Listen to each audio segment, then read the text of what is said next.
To, assalamu alaikum wa rahmatullahi ta'ala wa barakatuhu. Ni ne wanda kuka sani da Malam.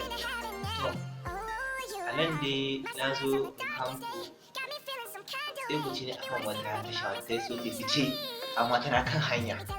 In ka ba mu haɗin kai za ta yi sama.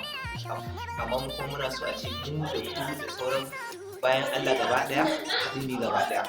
So wannan tashan ba ku da tasha ba illa face Real TV wadda take kawo muku da shirye-shirye ga wanda ba su kalla sirrin kyau bugun zuciya da sauran series na Hausa ba.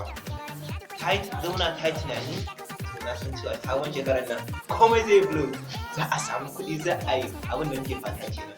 So for this reason na san aka samu kuɗaɗen da za a ɗan kai da handar ko da su Y2 N3 duk da koma da wani ko da ka shiga YouTube channel duk za ka ga kuma aiki na da kuma kun samu kuɗi kun gane ai. So daga nan kuma ta fannin India akwai wata kuma ɗan ce wata Rabi'a Sultan. Wayo Allah na daɗi zai bar ku wallahi amma ku ce ba. Rabi'a Sultan ta kuja bayan kwaɗawan mamaki duk ran da aka samu yana ji na kalla tun daga yadda ba zai har na zuwa ɗari saboda jin daɗin mu ne ba wai dan mu ba Allah wallahi.